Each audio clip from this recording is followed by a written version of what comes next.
Bismillahirrahmanirrahim. Assalamualaikum warahmatullahi wabarakatuh. Alhamdulillahirabbil alamin. Hamdan katsiran thayyiban mubarakan fi.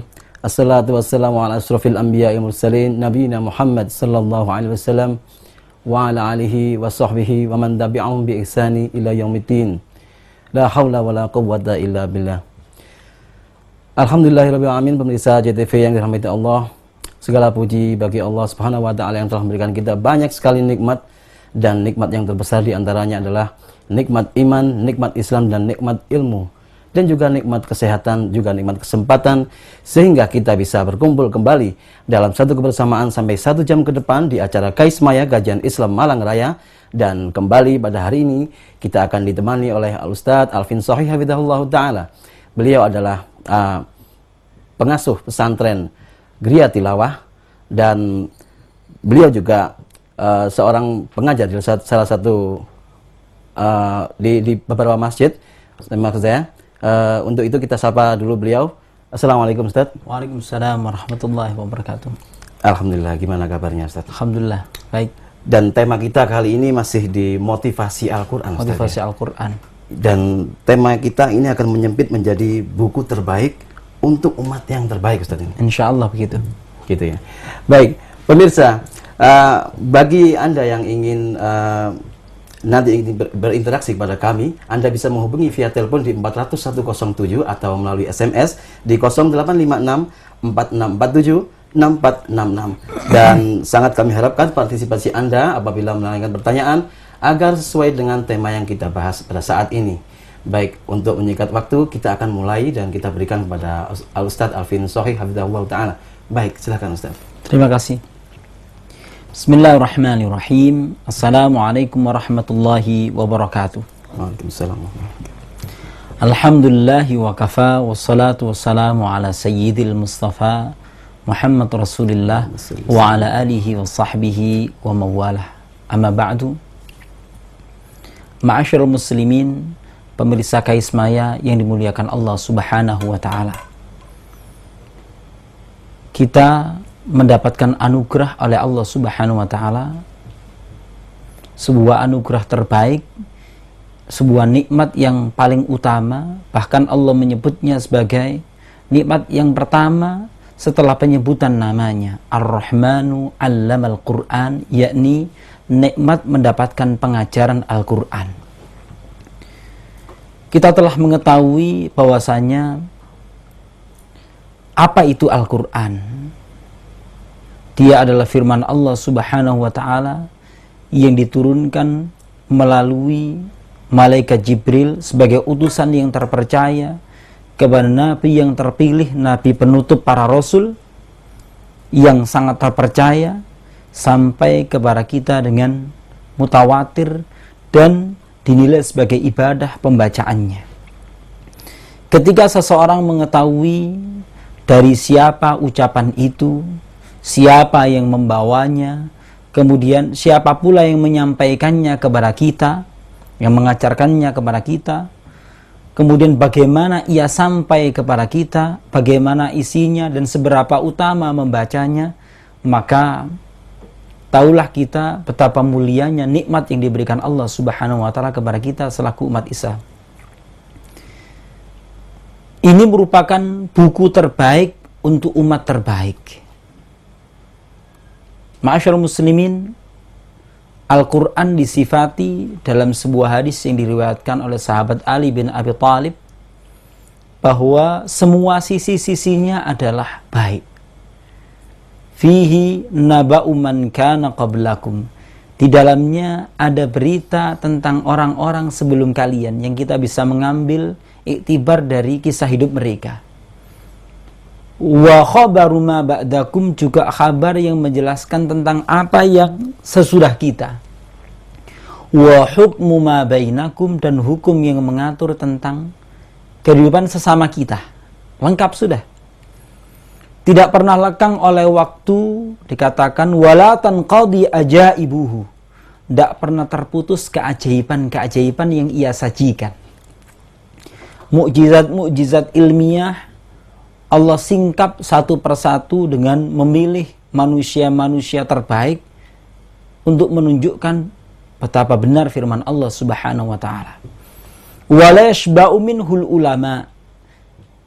Al-Qur'an ini pula sebuah buku yang tidak pernah kenyang dengannya orang-orang cerdik pandai, sehingga setiap kurun, setiap masa, setiap abad itu senantiasa bermunculan para mufassir Al-Quran yang mereka menggali, mengkaji, menyajikan untuk umat ini tentang betapa hebatnya firman Allah Subhanahu wa taala.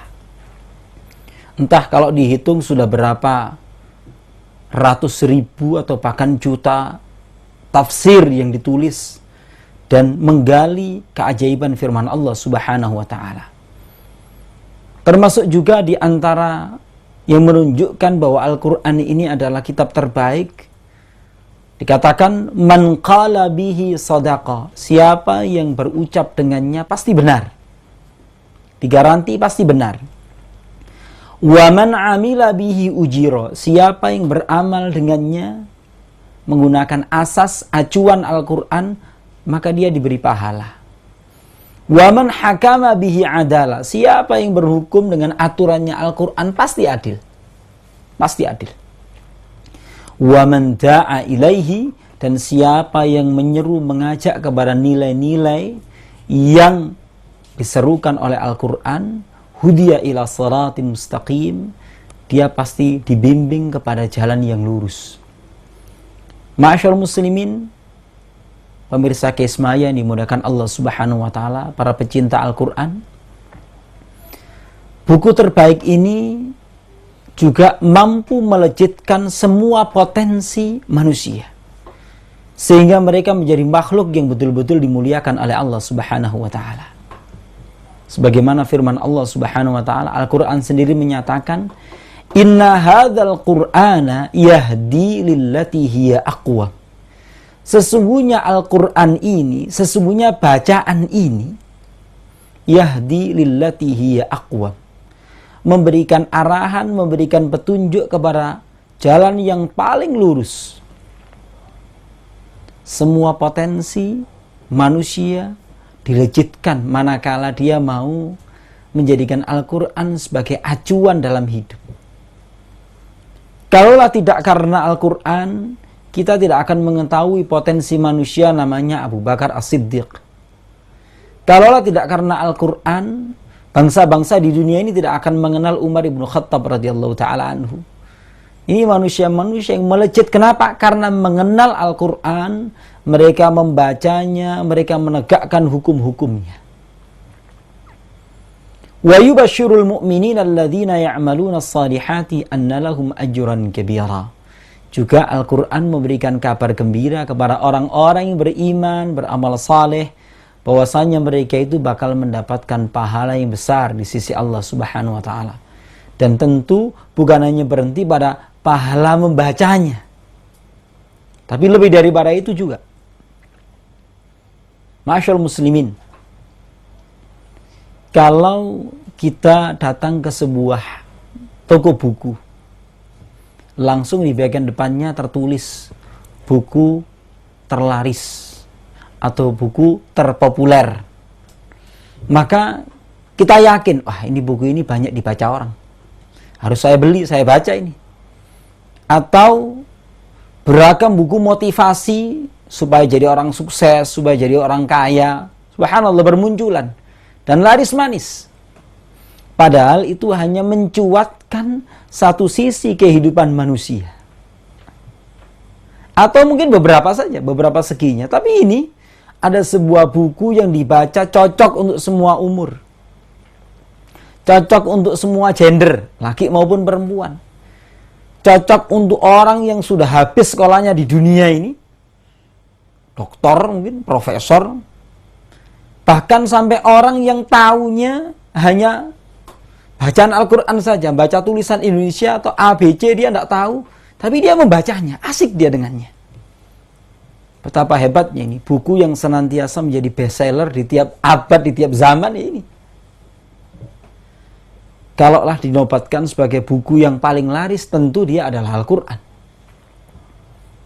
Ma'asyarul muslimin, Allah berfirman untuk kita renung fikirkan tentang buku ini.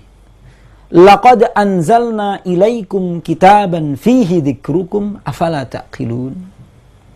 Di halaman yang pertama, mushaf standar hafalan, surat Al-Anbiya, Allah berfirman, sungguh telah kami turunkan kepada kalian kitaban, sebuah buku, fihi dzikrukum, yang di dalamnya ada sebab-sebab melejitnya potensi kalian, yang di dalamnya ada sebab-sebab kemuliaan diri kalian. Dikatakan oleh sahabat Ibnu Abbas, syarafukum, penyebab kemuliaan kalian.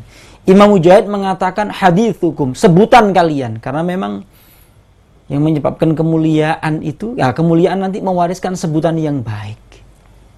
Ini manakala kita mau betul-betul berpegang dan meyakini bahwa yang disajikan oleh buku inilah resep-resep terbaik untuk kemuliaan diri saya. Bahkan Dr. Wahba Az-Zuhaili di dalam kitab tafsir beliau, Tafsir Munir, mengatakan Al-Mustamilu ala Dusturil Hayatil Insaniyah Al-Fadilah. Buku ini buku yang berisi tentang dustur atau perundang-undangan hidup dan kemanusiaan yang utama. Ini Al-Quran. Semua yang kita sebutkan tadi adalah dalam rangka memancing diri kita supaya betul-betul memuliakan, mengkaji, membaca, rajin mendengar Al-Quran. Oke, sekarang ternyata kita ini tidak bisa memungkiri bahwa kita ini adalah umat pilihan, umat yang terpilih, sehingga kepada manusia-manusia pilihan, umat pilihan seperti kita ini, umat Nabi Muhammad SAW, maka Allah Subhanahu wa Ta'ala memberikan bacaan yang terbaik, memberikan bacaan yang terbaik. Ini tidak macam-macam. Dari mana kita tahunya? Allah berfirman, kuntum khaira ummatin ukhrijat linnas. Kalian adalah manusia-manusia terbaik yang memang dikeluarkan untuk manusia. Kita ini kalau tidak menyadari kemuliaan diri kita, orang yang tidak tahu bahwa dirinya itu mulia itu kan nanti dia melakukan kebiasaan orang hina nanti. Kalau tidak tahu kemuliaan dirinya ini, melakukan kebiasaan orang hina nanti. Kita harus tahu diri kita ini, bahwa kita ini adalah umat pilihan yang sengaja oleh Allah Subhanahu wa Ta'ala keluarkan untuk menjadi pengarah dunia. Kita ini ditunggu-tunggu sebagai pengarah peradaban, pengarah dunia ini. Ngajak manusia kepada kebaikan, mencegah manusia dari berbuat yang mungkar, yang jelek, yang merusak. Dan kita adalah umat yang memiliki keimanan yang benar. Oleh karena itu pantas umat yang terbaik ini mendapatkan buku yang terbaik. Buku yang terbaik. Dan kita sudah dipilih, tidak bisa ngeles lagi kita. Dari mana itu kita tahu? Ma'asyarul muslimin, Allah Subhanahu wa Ta'ala berfirman di surat Fatir, satu surat sebelum surat Yasin, pada ayat yang ke-32. Thumma awrathnal kitab alladhina astafaina min ibadina. Kemudian kami wariskan kitab ini. Pengertian diwariskan itu kan sesuatu yang nggak didapat dengan soro, dengan bekerja. Tahu-tahu dapat gitu. Warisan kan begitu. Tahu-tahu dapat. Kita sudah dapat warisan buku ini, buku terbaik ini. Thumma awrathnal kitab alladhina astafaina min ibadina. Kemudian kami wariskan buku ini, buku terbaik ini, kepada orang-orang yang kami pilih. Kita ini orang pilihan. Min ibadina. Sudah begitu, Allah masih menisbatkan kepada dirinya. Di antara hamba-hamba kami. Wah, ini kemuliaan yang double-double. Sudah dipilih dan Allah mengakui kita sebagai hambanya. Ini kata orang Malang, matur suwun sangat kepada Gusti Allah. Matur suwun sangat kita sudah dipilih dan Allah menisbatkan kita sebagai hambanya. Alangkah senangnya. Kita kadang bisa melihat ketika abdi dalam keraton Ngayuk Yogyakarta apa-apa diwawancarai di stasiun televisi apa-apa gitu. Mereka karena menyadari kami ini mengabdi kepada Sang Sinuwun, begitu bangganya luar biasa. Maka ayat ini kalau kita renung fikirkan, jadi orang mukmin, jadi orang Islam tidak punya kebanggaan sebagai hambanya Allah. Ketika dia berangkat ke masjid, saya ini menunaikan penghambaan kepada Allah. Kalau kemuliaan itu dirasakan, oh, subhanallah. Luar biasa ini. Nah, oleh karena itu, kita sudah mendapatkan warisan buku yang terbaik karena kita adalah umat yang terbaik. Kemudian ternyata manusia-manusia mendapatkan warisan buku terbaik ini oleh Allah Subhanahu wa taala dibagi menjadi 3 bagian. Ada kelompok yang zalimul linafsih. Mereka menganiaya diri sendiri. Wa minhum muqtasid. Ada juga orang pertengahan. Wa minhum sabiqum bil khairat. Ada orang yang mereka ini betul-betul bergegas ketika mendapatkan energi bacaan Al-Quran itu langsung bergegas kepingin segera mengamalkannya.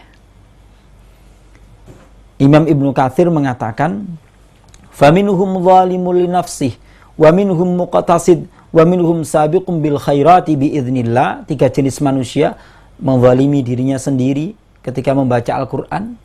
Kemudian ada yang pertengahan, ada yang orang-orang istimewa yang bergegas kepada kebaikan. Itu disifati dengan yang pertama, mereka itu suka yang pertama, yang zalimul nafsi, lalai kepada kewajiban-kewajiban yang disebut Al-Quran.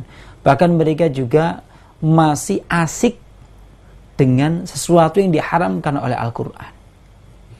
Wa minhum muqtasid, ada kelompok yang pertengahan, yaitu mereka-mereka yang menunaikan yang wajib-wajib, meninggalkan yang haram. Juga mereka-mereka ini meninggalkan, tapi masih suka meninggalkan sebagian yang disunnahkan.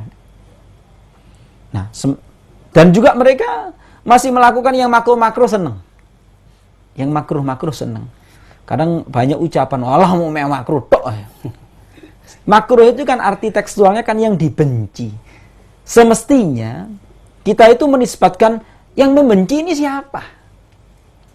Kalau yang membenci Allah ya beda. Kadang orang itu sing gedeng apa? Sing gedeng bojoku ojo nganti gitu gawe iki. Begitu dah. Dikasih minyak wangi baunya tidak disukai istrinya. Wah, bune gak enak ini Mas sampean gawe nang kene. Gak mau itu seorang suami membawa ke rumahnya minyak wangi itu. Itu baru yang gedeng itu, yang benci itu istrinya. Nah sekarang kadang makruh begitu. Ada kelompok yang ketiga ini adalah yang mereka itu sabiqum bil khairat. Mereka kalau yang wajib nggak usah dipertanyakan, sudah mendarah daging dan terinstitusi di dalam dirinya. Mereka begitu mencintai yang sunnah-sunnah, bahkan mereka meninggalkan sebagian yang mubah karena khawatir terperangkap kepada sesuatu yang kurang utama. Tidak suka makan terlalu sering bolak-balik kenyang, nggak banyak tidurnya. Ma'asyarul muslimin, kadang ketika kita masuk ke sebuah warung, kalau ada uang di saku kita sudah cukup banyak, kemudian ada menu itu, ini masakan biasa, spesial atau istimewa. Kita ada uang, pilih mana? Pilih yang istimewa, Ustaz. Pilih yang istimewa. Tapi kadang kalau soal tuntunan agama nih, gak apa-apa ngene wis. Begitu. Iya, yes. Nah, itulah. Itu fenomena yang sering terjadi dalam masyarakat kita seperti Iya, itu, Ustaz. iya. Nampaknya kita harus jeda berikut ini, Ustaz. Dan kita akan teruskan lagi seputar motivasi Al-Quran. Baik, pemirsa, jangan kemana-mana, tetap di JTV, di KAIS Maya. Sejenak lagi kita akan kembali setelah pesan-pesan berikut ini.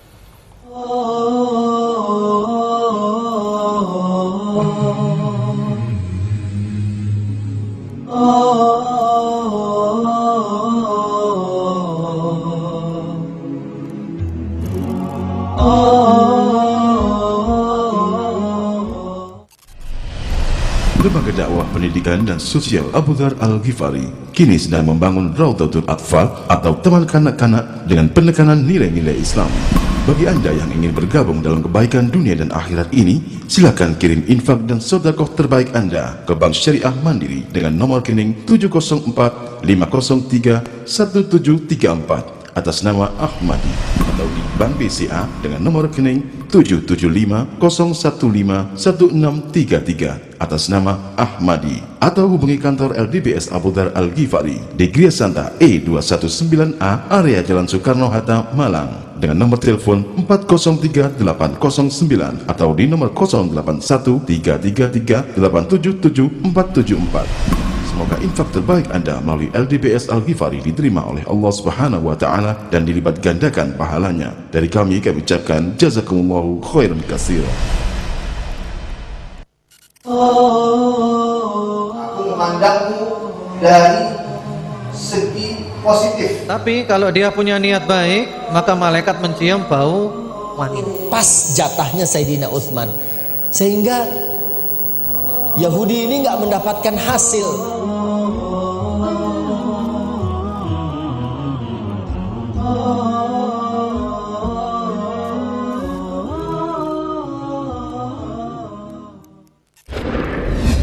Pesantren Gria Tilawah adalah wadah untuk belajar Al-Quran, membina dai perekat umat, pendidikan untuk calon imam dan guru ngaji profesional.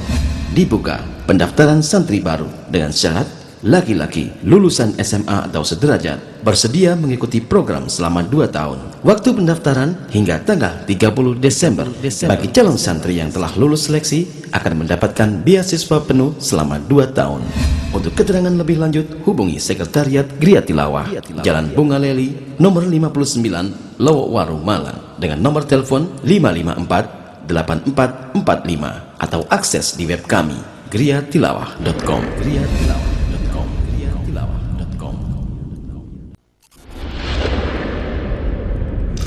Yayasan Binaul Mujtama atau Yayasan Bina Masyarakat,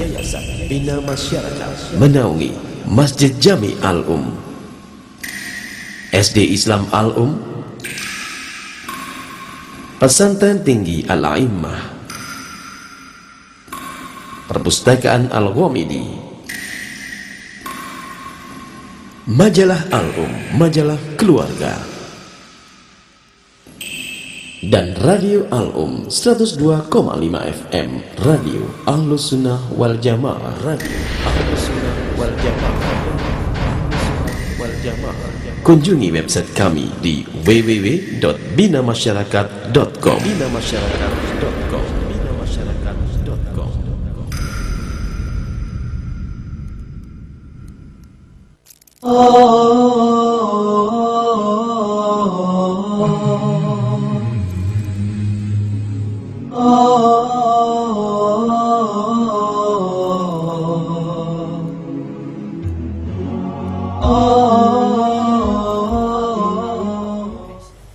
Assalamualaikum warahmatullahi wabarakatuh. Kembali lagi di Kaismaya dengan Ustaz Alvin Sohi Hafidhahullah Ta'ala dalam tema motivasi Al-Quran. Dan kali ini di segmen kedua ini saya juga mengundang Bapak Ibu atau pemirsa sekalian yang dirahmati Allah untuk bergabung dengan kami apabila ada pertanyaan yang akan ditanyakan melalui telepon di 40107 atau di SMS center kami 0856 4647 6466. Baik Ustadz, nampaknya sebelum saya umumkan tadi sudah ada yang masuk Ustadz. Semangat para pemirsa ini, Masya Allah Ustadz. Yang pertama kita bacakan dulu Ustadz ya. Assalamualaikum Ustadz, mencium Al-Quran sebelum dan sesudah membacanya apakah bid'ah yang menuju pada kesirikan dan merusak tauhid? Ya. Ma'asyarul muslimin rahimakumullah. Ada sebuah kisah yang ditulis oleh para penulis sejarah Islam tentang seorang sahabat Nabi sallallahu alaihi wasallam yang masuk Islam setelah Fathu Makkah. Beliau adalah sahabat Ikrimah. Sahabat Ikrimah.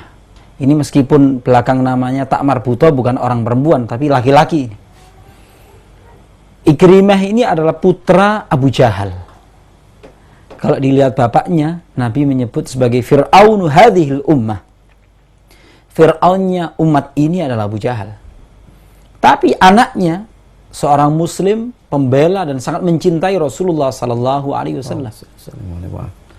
Bahkan beliau meninggal sebagai syahid di perang yang membuat umat Islam banyak sekali berguguran waktu penaklukan Persia, insyaallah. Nah, sahabat Ikrimah bin Abu Jahal ini dikatakan apabila beliau hendak membaca Al-Quran, maka beliau memegang lembaran-lembarannya itu sambil mencium dulu. Kemudian mengatakan, hadza kitab Rabbi, hadza kalamu Rabbi. Ini adalah kitab Tuhanku, ini adalah firman Tuhanku. Sebelum membaca, beliau sudah bercucuran air mata. Kenapa? Ini bukunya Allah, ini firmannya Allah. Tidak macam-macam. Oke, saya kepingin memberikan analogi. Orang mukmin itu begitu kuat cintanya kepada Allah Subhanahu wa taala. Kita bisa bayangkan kalau ada seseorang yang begitu mencintai orang lain. Lantas orang yang dicintai ini berkirim surat kepada dia. Ini ketika belum ada handphone, belum ada SMS, belum ada email itu. Manual, Ustaz. Kalau kirim surat itu pakai kertas. Apalagi warnanya pink gitu. Subhanallah.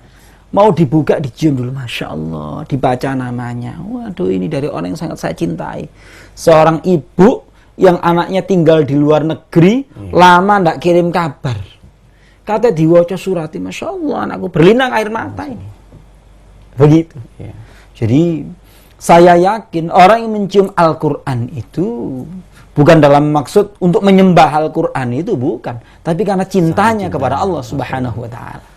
Jadi ya tidak masalah sebetulnya. Iya, setuju. Cuman, jangan hanya berhenti bahwa mencintai Al-Quran itu ngambung Al-Quran, tapi gak tahu diwaca. Tidak pernah dibaca, tidak pernah dikaji, bahkan diletakkan di ruang tamu sebagai tanda keluarga muslim. Begitu. Baik, ada pertanyaan berikutnya Ustaz dari Singosari, Ustaz. Dari Bapak Mulia di Singosari. Assalamualaikum Ustaz Alvin.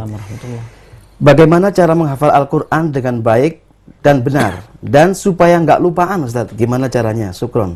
Iya. Pemirsa Kaisma yang bukan Allah Subhanahu wa taala, banyak orang menanyakan kepada saya mengenai metode menghafal Al-Quran. Memang menjawab pertanyaan seperti ini tergantung Anda penanya itu pada usia berapa. Kalau Anda seorang yang sudah bapak-bapak, sudah berusia dan bekerja, maka ini saya sesuaikan jawabannya dengan orang pada tingkatan usia sudah bekerja, sudah bapak-bapak, sudah punya kesibukan. Paling tidak, berilah target untuk diri kita sendiri. Kita kepingin menghafal berapa? Taruhlah yang tren sekarang kan menghafal 3 juz terakhir dan surat pilihan, Yasin, Ar-Rahman, Waqi'ah, Al-Muluk dan sebagainya.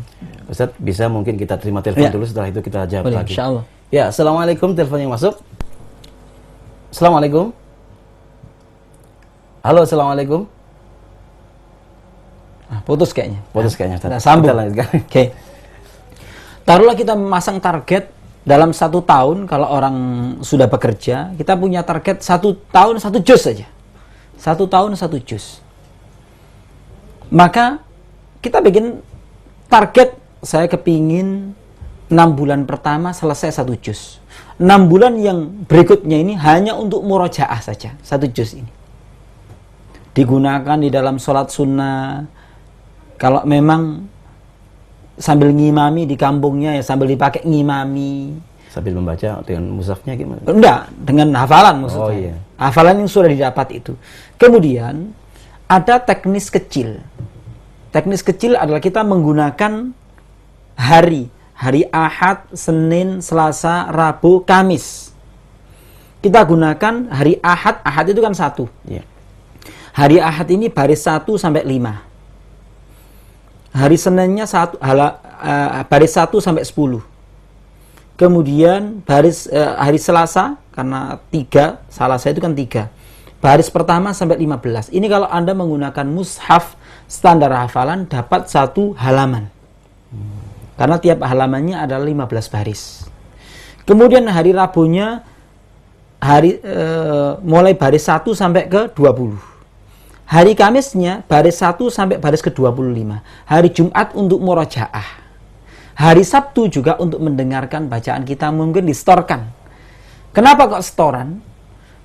Rasulullah Sallallahu Alaihi Wasallam sebagai pihak yang diturunkan kepada beliau Al-Quran, beliau juga setoran hafalan kepada malaikat Jibril. Lah kita masa siapa guru sampean? Internet. Setoran hafalan yang internet nanti. Ya kepada guru Al-Quran yang kompeten. Baik, Ustaz, kita angkat telepon dulu namanya. Assalamualaikum. Assalamualaikum warahmatullahi wabarakatuh. Ya, Bapak. Dari mana, Bapak? Aminuddin di Dinoyo, Pak. Dari Dinoyo. Aminuddin. Oh, dari Pak Aminuddin di Noyo. Ya, silakan Pak Aminuddin. Keras sedikit suaranya Pak Aminuddin ya. Oke. Assalamualaikum Ustaz. Waalaikumsalam warahmatullahi. Mau tanya, memperdengarkan orang mengaji Al-Quran dengan kita mendengarkan kaset yang rekaman Al-Quran itu fadilahnya besar mana, Ustaz? Iya. Ya, matur nuwun. Assalamualaikum. Waalaikumsalam warahmatullahi wabarakatuh. wabarakatuh. Terima kasih Pak Aminuddin. Silakan Ustaz. Iya. Pemirsa rahimakumullah, mengenai mendengarkan Al-Quran. Mendengarkan Al-Quran. Di dalam beberapa bab, seperti dalam Riyadhus Shalihin itu ada anjuran berkumpul untuk saling memperdengarkan Al-Quran. Bahkan Rasulullah Sallallahu Alaihi Wasallam juga beliau memerintahkan salah seorang sahabat untuk membacakan Al-Quran kepada beliau, yakni sahabat Abdullah bin Mas'ud radhiyallahu taala anhu. Dalam Riyadhus Shalihin ada bab mendengarkan bacaan orang lain. Ketika diperintahkan untuk membaca, sahabat Abdullah bin Mas'ud mengatakan, "Ya Rasulullah, aqra'u 'alaika wa 'alaika unzil." Ya Rasul, bagaimana saya akan membacakan kepada Anda Al-Quran padahal Al-Quran diturunkan kepada Anda? Nabi mengatakan, "Inni uhibbu an asma'a ghairi." Aku senang mendengarkan bacaan orang lain. Maka kemudian sahabat Abdullah bin Mas'ud radhiyallahu taala anhu membacakan kepada Rasulullah surat An-Nisa mulai ayat pertama. Ketika sampai pada ayat yang ke-41 yang berbunyi, "Fakaifa idza ji'na min kulli ummatin bi syahidin wa ji'na bika 'ala haula'i syahida." Maka Rasulullah mengatakan, "Hasbukal an." Cukup saiki. Yaitu ayat yang bunyinya, bagaimana seandainya kami datangkan kepada masing-masing umat itu saksi mereka, Rasul yang diutus kepada mereka, dan kami datangkan engkau wahai Nabi Muhammad untuk menjadi saksi bagi mereka itu. Nabi mengatakan hasbukal an, cukup sekarang. Kemudian sahabat Abdullah bin Mas'ud mengatakan, faltafattu ilaihi, aku menoleh ke wajah beliau, ternyata wajah beliau, air mata beliau itu bercucuran. Maka sebetulnya kalau pertanyaannya mendengarkan murotal dengan mendengarkan langsung orangnya ini bagaimana? Sama-sama mendapatkan keutamaan. Cuman kadang rasanya beda. Ini soal rasa. Iya. Ketika misalnya ada seorang guru Al-Quran, dulu kami ketika nyantri mendengarkan bacaan Ustadz, kan ada wajahnya beliau kan kelihatan bagaimana sikap tadaburnya kepada ayat yang azab, ada suara tangis. Bagaimana ketika membaca surat Yusuf yang bercerita tentang kisah yang begitu asik sekali, kita jadi ikut terbawa iramanya beliau. Melihat langsung itu beda dengan mendengarkan. Apalagi rata-rata orang kalau mendengarkan murotal itu rata-rata karo nyambi. Rata-rata orang sambil nyambi. Iya. Jadi keutamaannya jadi lebih berkurang. Kenapa?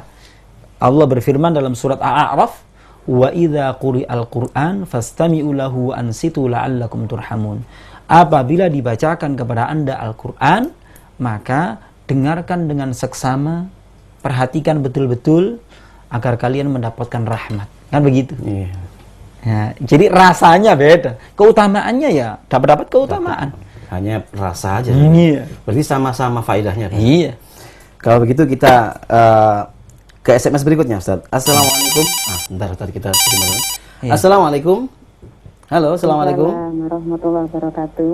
Iya Ibu, dari mana Ibu? Dari Ibu Ani di Pelausan.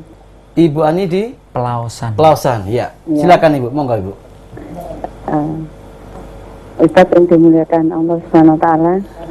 Jazakumullah khair. Mau nanya nih, kadang-kadang padahal kalau belajar Al-Qur'an itu buat akhirat, kemudian kan bacaan yang mulia.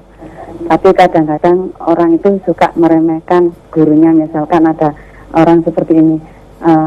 Kalau belajar bahasa Inggris apa-apa, misalkan kalau bayarnya 1 bulan sekian juta, bisa sekian ratus, bisa. Kadang-kadang kalau mau bayar orang ngaji, bukan bayar infak, nggak apa-apa sak mene nek guru ngaji suka gitu, itu gimana Ustaz? Padahal itu ya kan bukan bukan jual beli Al-Qur'an atau gimana itu namanya Ustaz. Kalau kita misalkan mau daftarkan anak ngaji, terus kita ngomong sama gurunya, ini 1 bulannya infaknya berapa Ustaz, gitu. Nggak apa-apa gimana Ustaz? Makasih Ustaz. Assalamualaikum warahmatullahi wabarakatuh. Waalaikumsalam warahmatullahi wabarakatuh. Terima kasih Ibu, jazakumullah khairan katsiran. Ya Ustaz, memang ini sering terjadi Ustaz. Kita sering pilih kasih dalam hal ini memang. Seperti yang sering diutarakan, kalau guru pianonya masuk dari pintu depan, Guru Al-Qur'an lewat samping. Masya Allah. Iya, bagaimana Ustaz? Oke. Ma'asyiral muslimin rahimakumullah. Bertolak dari apa yang kita bicarakan inilah kita akan menyadari kemuliaan apa yang kita pelajari. Kita mengkaji tentang motivasi Al-Qur'an ini untuk menyadari betapa mulianya apa yang kita pelajari. Gitu. Dan manfaatnya kita peroleh sekarang dan seterusnya. Yang unik adalah tadi Ibu mengatakan kalau les bahasa Inggris apa-apa. Yang unik orang Indonesia ini les bahasa Inggris mulai kecil sampai besar, tapi gak pernah ke Inggris-Inggris. Ini yang unik. Dan manfaatnya belum tentu ketemu turis yang bumbuan. Gak berani ngomong dia. Nah, ini Al-Qur'an ini manfaatnya saat ini gitu. Nah, kemudian memang ada pembicaraan sementara ulama mengenai hukum mengambil upah dari mengajar Al-Qur'an. Meskipun ini wilayah debatable, tapi hendaknya kita juga memberikan penghargaan sebaik-baiknya.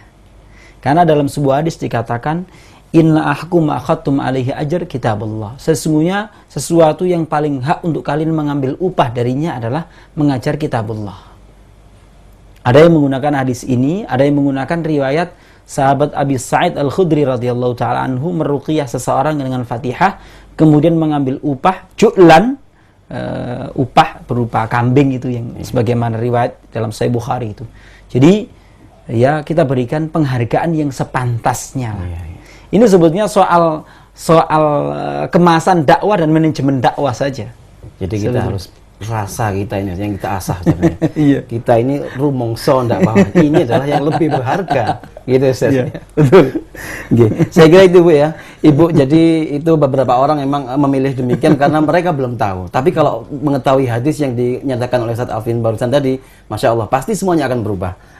Baik Ustaz, ada pertanyaan berikutnya Ustaz. Assalamualaikum Ustaz. Orang Indonesia yang tidak mengerti bahasa Al-Qur'an atau bahasa Arab, apa saran Ustaz agar dapat mengambil banyak manfaat dari Al-Qur'an tersebut? Dari Abu Fatih Malang Ustaz. Iya. Ma'asyarul muslimin rahimakumullah, sebuah pertanyaan yang bagus sekali. Setidaknya mari kita renung fikirkan 3 ayat Allah Subhanahu wa taala. Di dalam surat Muhammad dikatakan, afala yatadabbarunal Qur'an am ala qulubin aqfaluha. Apakah mereka tidak mau merenung fikirkan Al-Qur'an? Apakah hati mereka itu tergembok? Dalam surat An-Nisa dikatakan, afala yatadabbarunal Qur'an. Apakah mereka tidak merenung fikirkan Al-Qur'an? Walau kana min indi ghairillah lawajadu fi ikhtilafan katsira.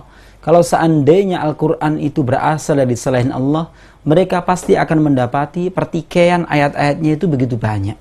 Kemudian dikatakan dalam surat Shad ayat yang ke-29 atau 19, 29 insyaallah. Allah berfirman, kitabun anzalnahu ilaika mubarakun liyadabbaru ayatihi wa liyatadzakkara ulul albab. Sebuah kitab yang penuh dengan keberkahan, banyak mengandung kebaikan. Bukan sebuah kitab yang seringkali mendatangkan berkat, bukan begitu. Tapi mengandung keberkahan untuk direnung fikirkan ayat-ayatnya. Nah, Untuk merenung fikirkan ayatnya, sudah barang tentu harus memahami isinya. Bagaimana memahami isinya? Paling ideal adalah kita tanya kepada orang yang tahu bahasanya. Mirip ada seorang ibu buta huruf, dapat surat anaknya dari luar negeri. Maka ibu ini kepingin mengetahui maksudnya. Tolong mbok rek wacakno suratnya anakku. Begitu. Maka cari orang yang berkompeten. Apalagi sekarang banyak model-model metode untuk belajar menerjemah. Jadi sekarang ini kalau alasan saya tidak tahu itu kayaknya mustahil. Internet semua sudah ada. Yang ada nggak mau tahu. Baik, kita akan kembali setelah berikut ini. Ustaz, kita akan teruskan setelah pesan berikut ini. Baik pemirsa, tetap di Kais Maya dan kita akan kembali setelah pesan-pesan berikut ini.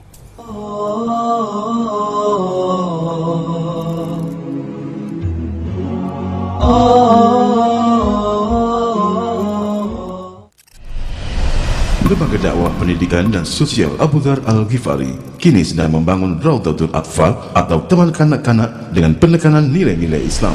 Bagi Anda yang ingin bergabung dalam kebaikan dunia dan akhirat ini, silakan kirim infak dan sedekah terbaik Anda ke Bank Syariah Mandiri dengan nomor rekening 704 503 1734 atas nama Ahmadi, atau di Bank BCA dengan nomor rekening 775-015-1633 atas nama Ahmadi, atau hubungi kantor LDBS Abu Dhar Al-Ghifari di Gria Santa E219A area Jalan Soekarno-Hatta, Malang dengan nomor telepon 403-809 atau di nomor 081333877474. Semoga infak terbaik Anda melalui LDBS Al-Ghifari diterima oleh Allah Subhanahu wa Ta'ala dan dilipat gandakan pahalanya. Dari kami ucapkan jazakumullahu khairan katsira.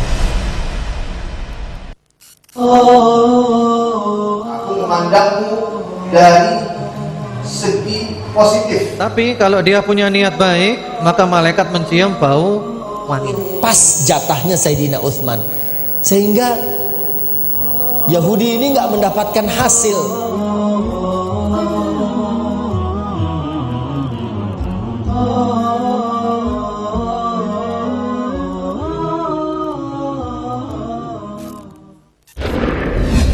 Pesantren Gria Tilawah adalah wadah untuk belajar Al-Quran, membina dai perekat umat, pendidikan untuk calon imam dan guru ngaji profesional. Dibuka pendaftaran santri baru dengan syarat laki-laki lulusan SMA atau sederajat bersedia mengikuti program selama 2 tahun. Waktu pendaftaran hingga tanggal 30 Desember. Bagi calon santri yang telah lulus seleksi akan mendapatkan beasiswa penuh selama 2 tahun. Untuk keterangan lebih lanjut hubungi Sekretariat Gria Tilawah, Jalan Bunga Leli, nomor 59, Lowowaru, Malang dengan nomor telepon 554-8445 atau akses di web kami griatilawah.com.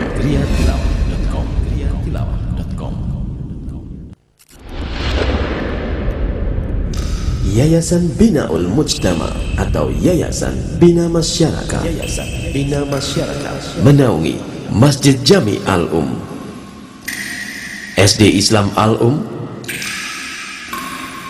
Pesantren Tinggi Al-A'immah, Perpustakaan Al-Ghamidi, Majalah Al-Um, Majalah Keluarga,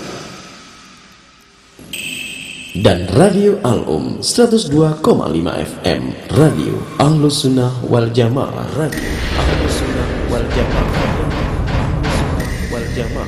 Kunjungi website kami di www.binamasyarakat.com.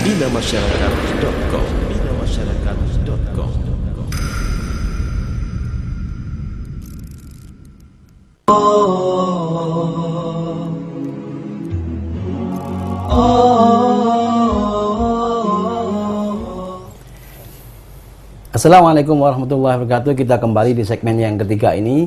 Masih bersama Ustadz Alvin Soh Hafizahullah Ta'ala. Masih di tema motivasi Al-Quran dan kita akan menjawab beberapa pertanyaan yang maksud.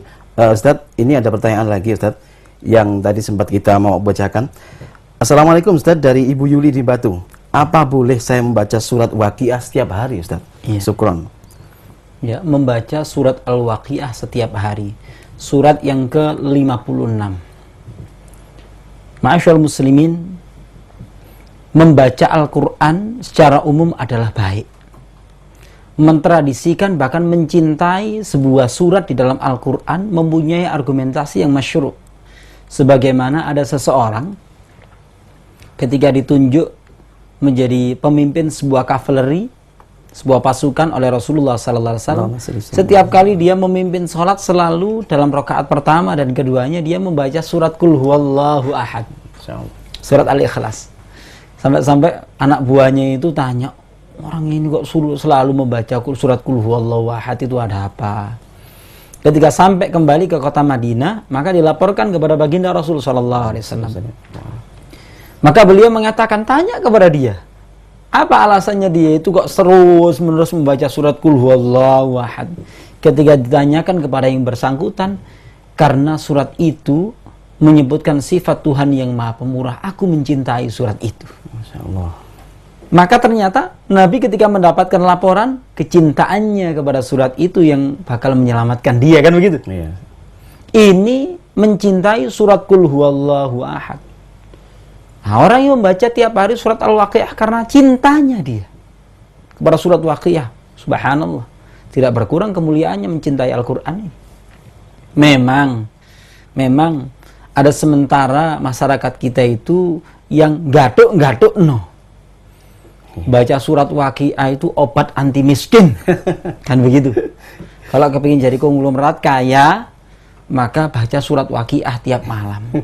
Disandarkan kepada riwayat dari sahabat Abdullah bin Mas'ud radhiyallahu taala anhu, di mana beliau memerintahkan putri-putrinya untuk membaca surat Waqiah sebelum tidur. Memang sementara ulama menyatakan hadis ini tidak kuat.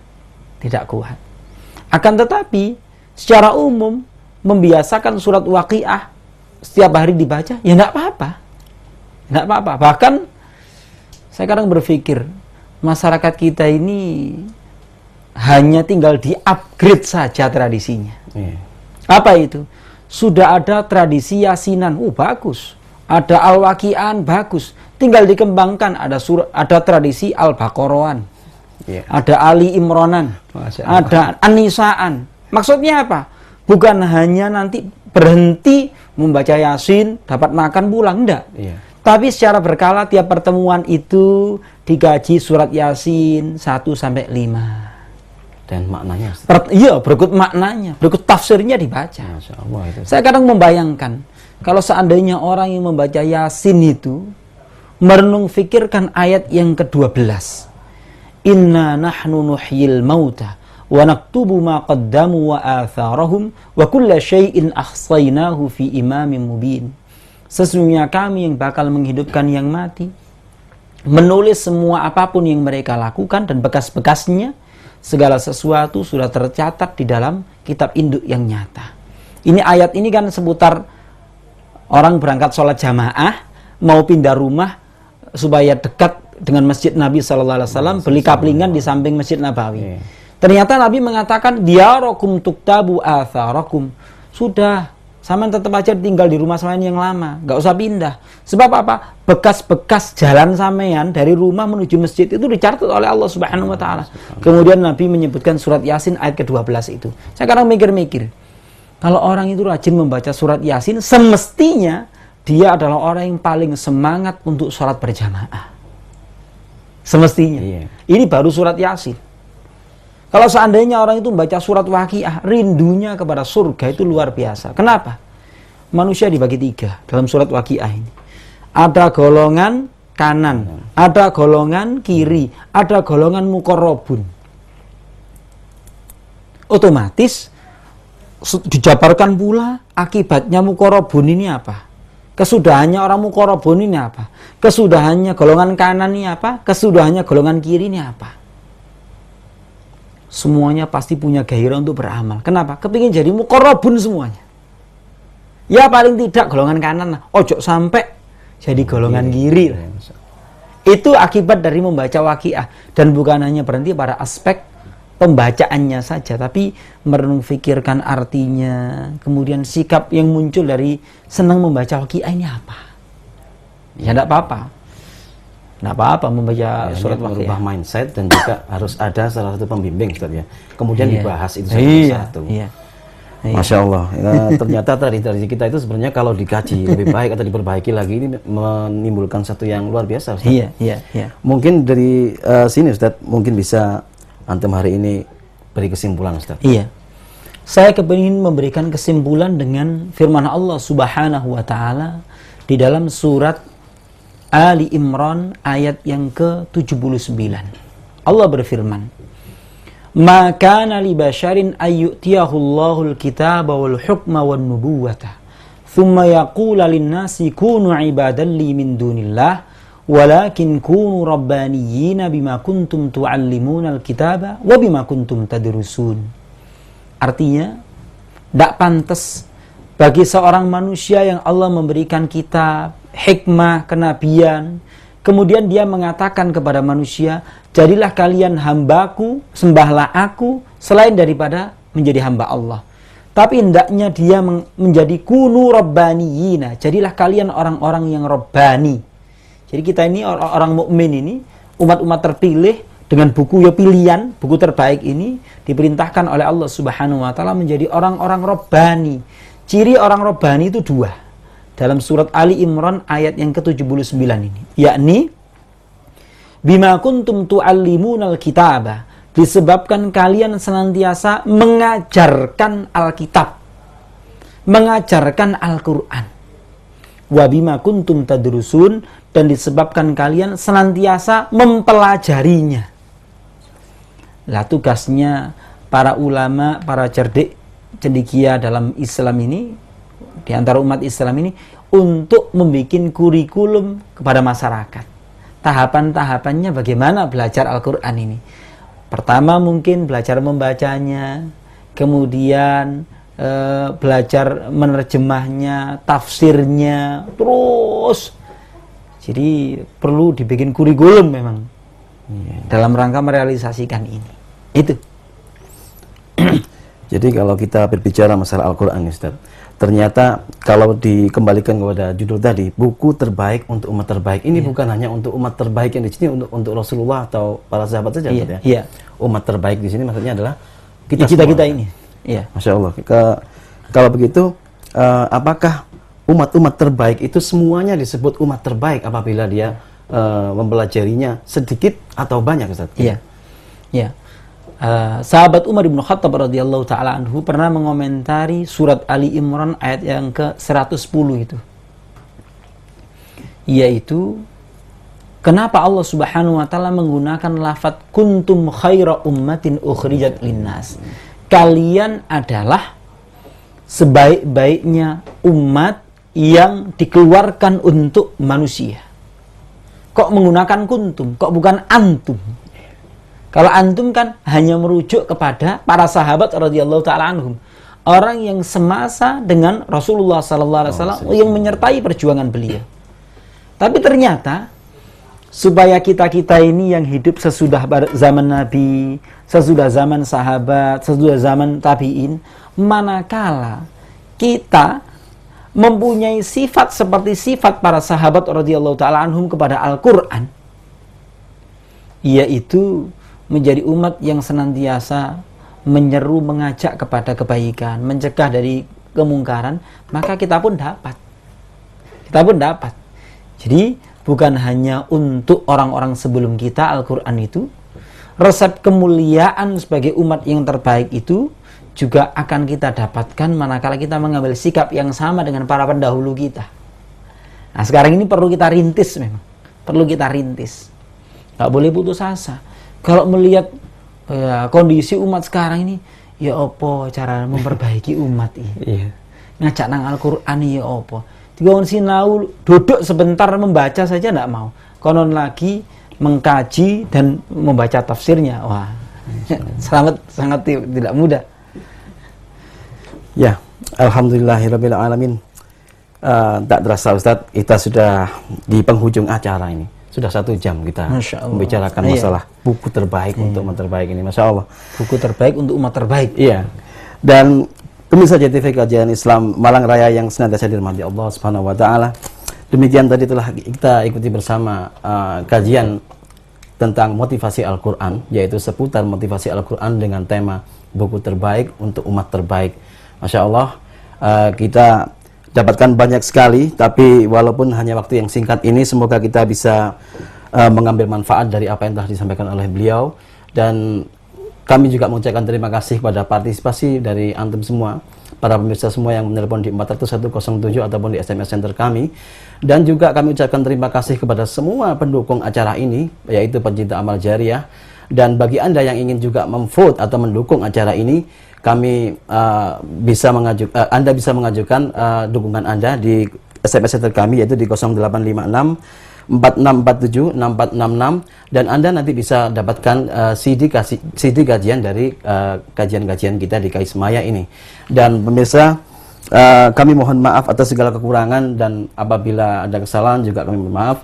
Kiranya itu yang bisa kami berikan, dan kami menghimbau Anda untuk terus mengikuti acara ini di jam 4 sore di setiap hari Jumat di JTV, yaitu KAIS Maya Kajian Islam Malang Raya dengan ustadz-ustadz yang lain, dan kita akan selalu berputar hingga kajian Ustadz Alfi ini akan ada lagi di bulan ke depan.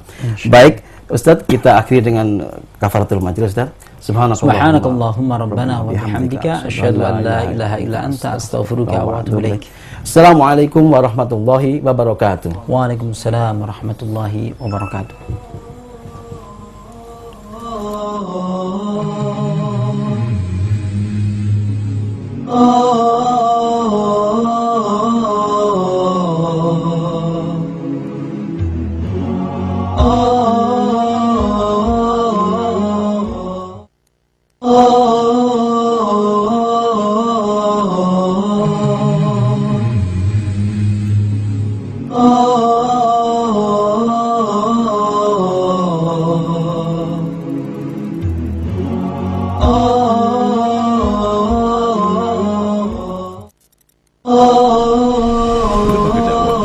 Sosial Abu Dhar Al-Ghifari kini sedang membangun Raudhatul Atfal atau teman kanak-kanak dengan penekanan nilai-nilai Islam. Bagi Anda yang ingin bergabung dalam kebaikan dunia dan akhirat,